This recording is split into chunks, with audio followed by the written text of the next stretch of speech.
here you have a daughter, and she meets this little guy, and you know this guy, you know his family, they seem to be fine people, and so, you know, she goes to the prom with him and all of that, and she comes home and she's bruised up and she's crying and everything, and you're thinking, what happened here? Here's this boy that you don't know this family. You think one thing, and here your daughter has met this little boy that, oh gosh, he plays football, he makes good grades, and he's all that, and he has abused your daughter. He has assaulted her. He has slapped her. He has told her what she can do and what she can't do. Now, your daughter didn't go looking for this abuser. That abuser found your daughter.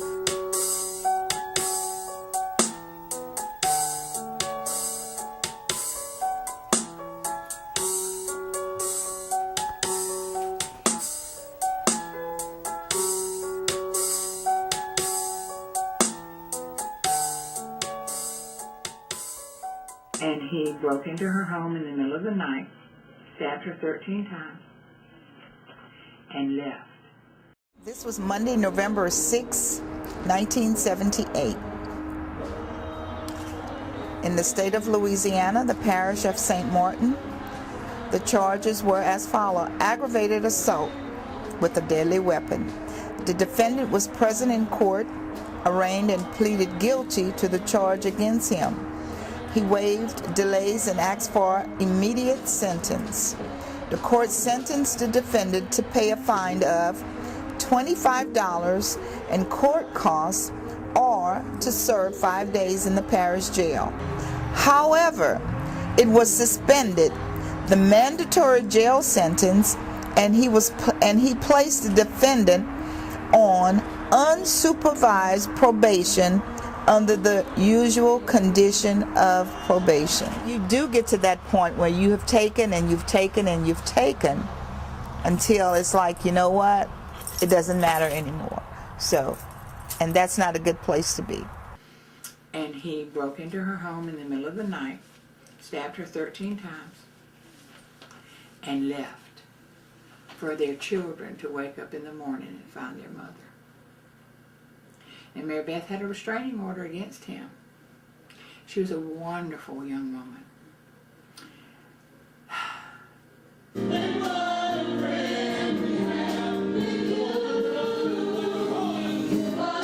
She would cover up for him. She would never let me know exactly what was happening. Like, a lot of things she'd cover up for him, but I always had a problem with their age. He was 11 years older than her. And I talked to him and I told him, I say, let her go to school, and if it's meant to be, it'll be. And her first year of school, she's great. Because she wanted so much better for herself. She had taken back her power. But that was what he believed.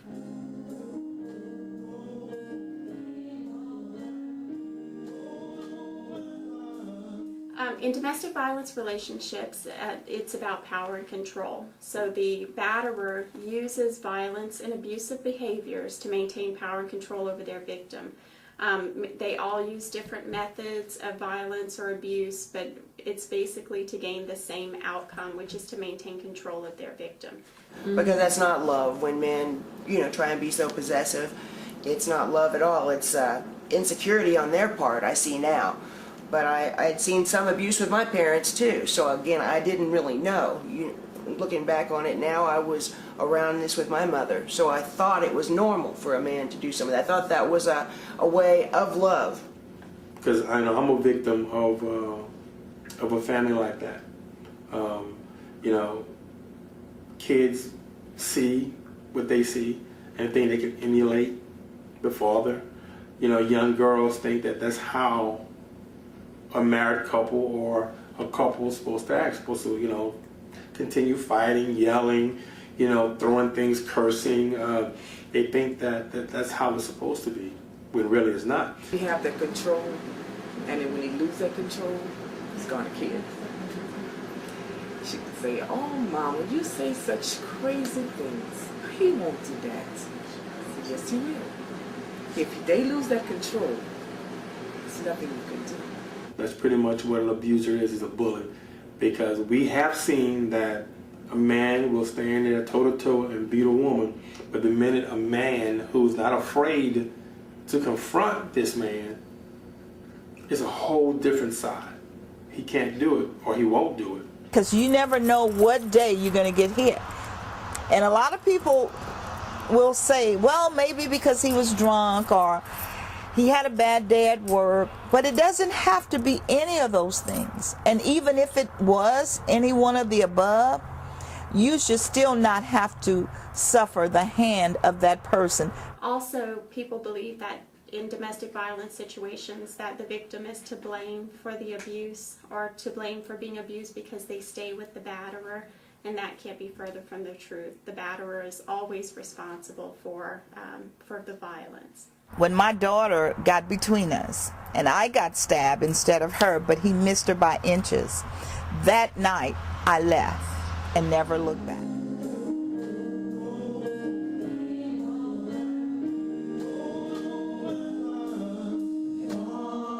What a woman needs to do is to be very in tune with her intuitions. If you feel like something's maybe not right, don't dismiss your instincts. If you feel like something is questionable behavior or something that may lead to abusive behavior, make sure you get out of there as quickly as possible. I was called by different people. Everybody was calling and saying that Tanya was hurt, she was injured.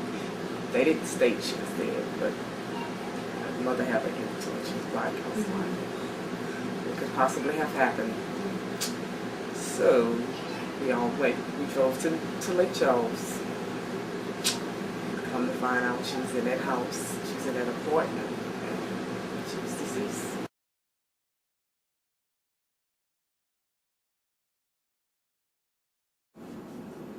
When she walked in the house, she had attitude, saying that you're not gonna get rid of this van, and I was doing it all for her and all that, but when she walked in with that attitude, that just triggered everything.